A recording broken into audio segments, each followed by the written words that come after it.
Hello friends, welcome back to Toy Lips. Today we have the Hasbro Marvel Legends series, Spider-Man Retro Carded Wave, Ben Reilly Spider-Man, and Hobgoblin. We'll be tearing into these hogs and taking a real close look. Figured I'd pair these figures as they are sort of the knockoffs of Spider-Man proper and the Green Goblin. Checking out this packaging, you can see it is meant to mimic the old Spider-Man toy line from the mid-90s. A tease on the back here of the other figures and a read-up of this specific character. And one for the Hobgoblin. Right out of the package, we have the Ben Reilly Spider-Man and Hobgoblin coming with everything you see here. Some extra hands for Ben. And for Hobby, it's the classic complement of glider, pumpkin bomb, and satchel. Let's take a closer look, starting with the Spider-Man figure. The mid-90s were a time of madness at Marvel. Coming through the Spider-Man clone saga, we discovered a long-thought-dead clone of Peter Parker had simply been living in exile for 5 years, under the name Ben Reilly, coming from his uncle, Ben Parker, and his aunt's maiden name, May Reilly. He features all the powers of Peter Parker, and for a time they thought that Peter was the clone. And so with a few tweaks, Ben made the costume his own, and debuted in his own series even as the sensational Spider-Man. Going in for a more detailed look, this figure is on the hot new retro Spider-Man body. It in fact shares the exact same head, for better or worse. It is a fine head. You can see this nose profile from the side. The eyes are sculpted over instead of just painted on, but they could have been a little bigger, especially for the time period he comes from. An alternate head would have solved the problem. Otherwise, this is all painted web lines and this new larger spider pattern, and it all looks fantastic. I think the paint looks really, really good on this figure. Mass market action figures, your results may vary. I think these lines in between the colorations, though, they're really well done. Again, this webbing pattern, you can see it continues on the back, looks really good, and it is deep into these butterfly cuts here. The termination at the shoulder is pretty standard. That's where it's always a little bit inaccurate because it should just come to a little point. But I have never tripped on that. Perfectly okay with that. He does wear the web shooters over the top of the costume. This has been sculpted, and it has a little line work in there, the separations between the cartridges. However, we've seen this piece before, and while it wasn't sculpted, it was painted. We've actually seen both. I do prefer the painted look. Do both, sculpt and paint the thing. Why not? Because you get the finer details on the gloves here. You can see that it's like Gambit style, 90s style. He's got spider webbing pattern on some of the fingers and others are solid blue. It's really well represented here. This healthy musculature he's got running all the way through. He's got visible pins, which they can color coordinate here until you turn it to the inside and you have this ugly red exposed pin on the blue. Gah! Gah! So ding it a little bit for that. Peg holes on the feet, that is standard. I love when they do the stamping and the lettering in there as well, so it's not like big across the back of your figure's leg or something bizarre. Just a little bit of paint slop down in the leg area. But otherwise, I personally loved this iteration of the character. I think he looks very clean, very iconic. For accessories, the sensational Spider-Man only comes with a small complement of extra hands. In addition to the fists we had seen, we have open hands or wall crawling and web thwipping hands. Yes, all exquisitely detailed as shown before. With the web lines painted on the reds, blue, couple of colors exquisitely. It's great. They're great. An extra head with different eyes or like an unmasked Ben Reilly head, that would be rad. But maybe they're saving that for like a repack with a slightly different blue. Going over the articulation, it is that new hotness all day long. The head is on a ball peg just sitting up here with that extra notch in the neck. How they do. Allows you to get this far back and this far down, and great tilt because of that style. Shoulders are ball jointed and they'll come up this far. They will rotate all the way around on that sucker. And you have these really nice, really deep butterfly cuts, letting him bring his arms this far forward, this far backward. And he has that bicep cut, twists all around on that sucker, double jointed elbow with visible pins. Boo, hiss. wrist hinge. All the wrists are hinged the same way, back and forward. Then he has this really nice diaphragm cut, allows you to come this far to the side, this far to the other, and it will tilt forward and backward. Always got them arms in the way. You do have this ab crunch here too, so that's going to come down this far and back this far. And with both of those in conjunction, you can fold this sucker practically in half and then just store him under the bed. Okay, moving on down here, thighs are on ball joints, and they'll come out this far, forward this far, back this far. Upper thigh cut will rotate all the way around. Double jointed knee comes back this far. Visible pins and a calf cut. Breaks up that sculpting, but not something that I care about. You want that articulation on a Spider-Man toy. Ankles, of course, will come back this far, forward this far, and they rock side to side. These guys really rock the pinnacle of Marvel Legends style articulation. It is fantastic, and there is no character better suited than Spider-Man. So the original Hobgoblin was a thief named Roderick Kingsley, and he swiped all of his tech from the original Green Goblin, Norman Osborn. In the cartoon, it was the opposite. The Hobgoblin came first, and behind the mask was the third character to portray the Hobgoblin from the comics, Jason Macendale. He is the one who would go on to make the deal with the demon and create the Demogoblin. So it doesn't exactly specify, but in either case, outside of the deal with the actual demon, he is just like a regular run-of-the-mill criminal, no superpowers, but he does feature all of the gadgets of the original Green Goblin. Gliders and pumpkin bombs and razor bats, oh my. Going in for a closer look, you can see it is mostly a redeco of the previous release from several years ago. He does have these brighter, sort of Toy Biz 90s colors, or cartoon colors, if you will. I do like how nice and clean this looks, though. What they really should have done, though, is just given us a different head sculpt, perhaps one that more accurately reflects that animated iteration with, say, bigger eyes, bigger brow ridge. This is really nicely sculpted and detailed, though. It is just a repaint of the old one. And the hood isn't set, so anyone worried about the position of that, it does move around. And in fact, will come right off of the head. This cowl and this cape are reuse of the original Hobgoblin, as well as the Demogoblin, and Sleepwalker was wearing this now, too. To be more in line with that classic toy, it should have just been a full, clean cape. But everything else here works. You have these larger gloves, these pirate hooker boots. It is interesting to see just in that same wave, and how about in the same review, you have like a body that's over 10 years old with a brand new one. These hands, they're just stuck open, but they are sculpted nice, wrinkles, simulating the gloves. This satchel is also nicely sculpted. We've seen this sucker before. They put a little extra paint on this buckle here. They could have done some more work down here. This belt is an overlay, and it does feature a couple of colors of paint, as well as these little side pieces here to make it look like he actually wove that through those shorts or whatever's going on there. You can see those smooth arms and legs instead of that scale mail. All the paintwork on it looks really nice. I don't see a lot of slop, a lot of missteps. You can see it has the peg hole for the cape, though the cape does not use that. They did paint these on the back as well. But otherwise, similar to the old Hobgoblin, just with these really bright, punchy colors. Matches that retro-carded Green Goblin a lot better. I do like this. For accessories, our knockoff Goblin comes with a good representation. He has this nice purple glider. Red eye paint there. Otherwise, it is all the same flat color, and it is from the previous Hobgoblin release, just painted in this really nice purple for that sort of animated series aesthetic.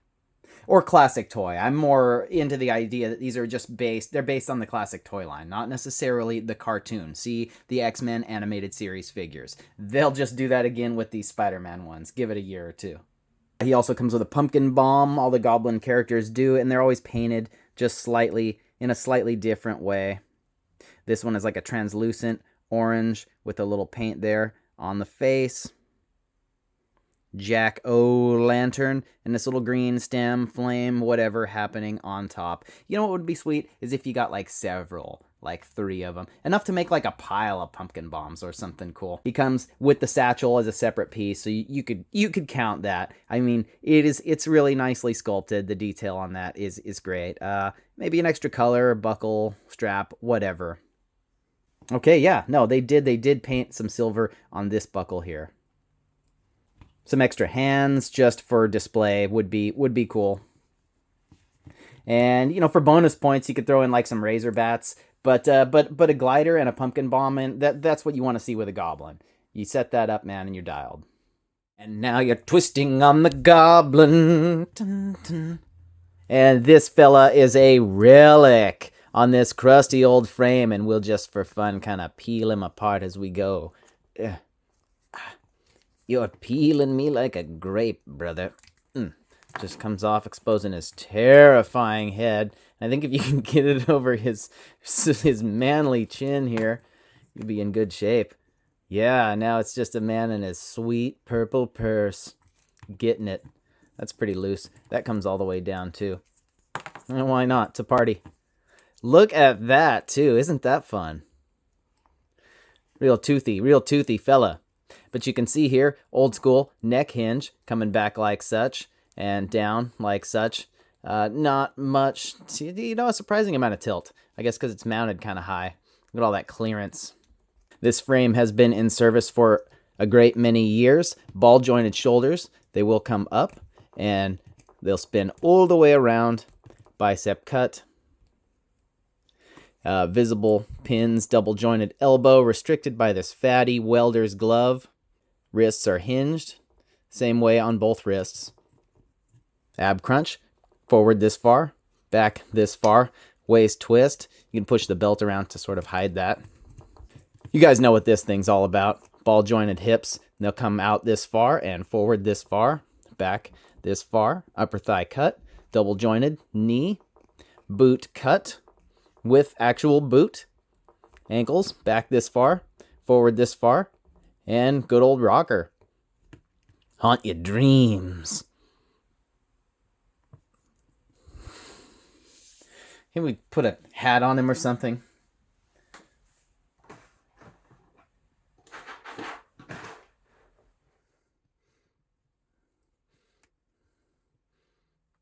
All right, both of these figures are about the same height at 6.5 inches, and they are very nearly the same height in the comics. So I think that's fitting. Kicking off the comparisons proper, we have 2 figures from the previous retro carded wave, the Peter Parker Spider-Man and the Green Goblin. Pete is, of course, the original Spider-Man, and when he was thought to be the clone and losing his powers, Ben Reilly stepped up, redesigned the Spider-Man costume, and took on the mantle. This is the same figure. It even uses the same head. It's a repaint, but it's exactly what it needs to be, and the paint is applied well. The Hobgoblin over here originally pilfered his tech from the Green Goblin. In the cartoon, it was the other way around. But still, it is supposed to be a similar aesthetic, and they do share a couple of parts, just the torso and the purse at this point, because the new one doesn't have the scales. But they all look fantastic, standing side by side by side by side. Now here is our hot new sensational Spider-Man next to the previous release, as well as the monstrous Venom. This new version is an upgrade in almost every way. That original release had painted web shooters and the big bug eyes. But all of the old parts are compatible with the new figure. You can have the painted web shooters and the big bug eyes on the new figure, who, in addition to the same complement of hands the new figure comes with, also came with the parts to convert him into Spider Carnage. If you have those parts, they still work here, which is fantastic. The blue is, of course, a slightly different shade. Here he is next to the recently reviewed Human Torch. The new Spider-Man body actually shares a lot of the sculpting with that Human Torch body. And Wolverine's a fun comparison, right? Throwing it way back, here's a couple of characters from the mid-90s toy line that features the packaging these modern releases are recreating. The sculpting in those days was outstanding. Can we get a Battle Damage Spider-Man, Hasbro, please? In 7-inch scale, we have the McFarlane Toys DC Multiverse Worthy Wonder Woman and the NECA Ninja Turtles movie Foot Soldier. Both fantastic releases from other companies if you want to branch out a little, you know. Then we've got the Hobgoblin next to the Rhino and Sandman. And then we have the Invisible Woman, who stands great from the right angle. And the Hyperion Body Venom, who looks great from the right angle. And then throwing it back again to that 1994 toy line, here's the Mark Hamill Hobgoblin and the double wide Wilson Fisk. Look at how ridiculous that figure looks to try to pull that off within constraints, packaging, and what have you. You know, he's great. He's great. Little button head. But this is what you came here to see, right? Now, this is sort of the figure that they were aping for this collection here, yeah? Only you can see he does try to replicate some texture on that thing. I don't really care. I have the old release, and that's fine. This looks nice and clean. Cream Goblin for sure. I think it was a good call to go with the cleaner gloves and boots. They did stop one step short, though, of just, you know, splooging on a new cape. I mean, spurging on a new cape. Okay, over a decade old now, my beloved Marvel Universe versions of Hobgoblin and Green Goblin. There is heavy reuse between the two, and they even have the exact same glider, same deco. But they each came with that, the satchel, and a teeny tiny little pumpkin bomb. The hands were actually punched to accommodate, like, you know, you could peg it in there. But they had these nice paint washes on the gliders, so it wasn't just one color of plastic, as well as all over the figure itself. You can see this really nice wash. Head sculpt is, you know, it's rough. For the time, it's solid. Better detailing in the new one for sure, but I like the aesthetic, the heavy, scaly brow and the big eyes on the old one. You see, it's got unique bits in here too, like stitching and things that really cut down on the amount of reuse they could get away with. Surprisingly, they never gave us a Demo Goblin in this line. These legs had come right off too. It's great. It's great. A little love for Norman swinging in. They would give us an updated Green Goblin, the same figure with different paint, but beyond that, there wasn't a whole lot of Goblin love. But for $6.50, it's like, I'll gobble all the Goblins you got. And here they are next to, and the Marvel Legends Morning Coffee, mostly Bucky Cap Deadpool. So, final thoughts on these. You know, I was like 11 years old when Sensational Spider-Man, when the first issue of that dropped. Actually, there was an issue 0. It had like a hologram cover. Super, super dope. But, you know, so this Ben Reilly Spider-Man speaks to me especially. The deco is really clean. I love that bright red and that darker blue. The webbing patterns, really well done. But it's still got visible pins. Red exposed on the blue. And no love was given to those web shooters. The articulation on that thing, best in the game. Super stoked to have that figure. They could have gone more in with the accessories, though, for sure. That Hobgoblin, though, I love those loud colors. I don't care that there's no armor on the arms and legs. I think that smooth look is nice. It's good to have options. Sorry if this is your only realistic one. It's fairly accurate to the animated series, not specifically to that or even the old toy line, as it has a tattered cape and it didn't on the show or the toy, but it's just reuse. It is a clean, classic Hobgoblin. It's just an excuse for the retro throwback packaging is sort of my stance on that. They'll come, don't think they won't come full circle and like do another specific animated series Spider-Man line, you know? Think about like the X-Men, the VHS tape box. What's it going to be for Spider-Man? Because they can't do just the same retro again. I mean, it's kind of confusing because they put out that Venom and it didn't have to be stylized in the way that it was. That's a bit over the top. Give us a Spider-Man to match. You know they've thought about all this anyway. So the worst thing about the Hobgoblin figure for me is of course it's just the reuse, where it could have been a fresher figure with at least just like a brand new head. That would have been killer. Something closer, say, to the cartoon with bigger eyes and like a bigger brow ridge. And so on. Those hands are just garbage. They can't even hold a pumpkin bomb. And you know what? I just come up with a clean, iconic pumpkin bomb, like the one that came with, what? Is it this? The one that came with the Green Goblin. It is a decent example. Redo the thing. Make it maybe a little smaller, fits in the hand better. But give us like a bunch of them, you know? Maybe not even if a bunch with the goblins, but each one will have one of the same. And it sort of builds you a little collection of pumpkin bombs. Don't keep turning them funny colors and be like, here you go. Is that flames or a stem? I don't know.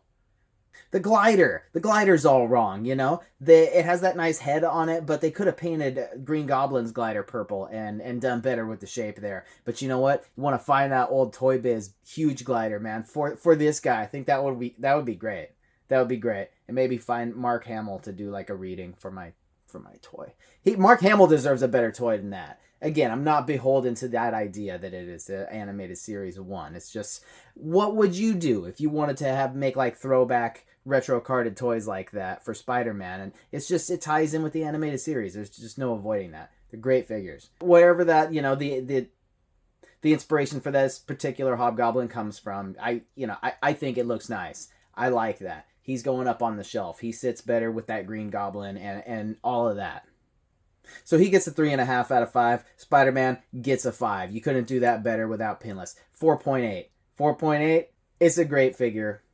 This retro Spider-Man line has been a lot of fun. You are some great people. Thanks for sticking with me. Leave a like, subscribe, drop a comment. Let's talk about this stuff. I'll see you guys next time. Thanks.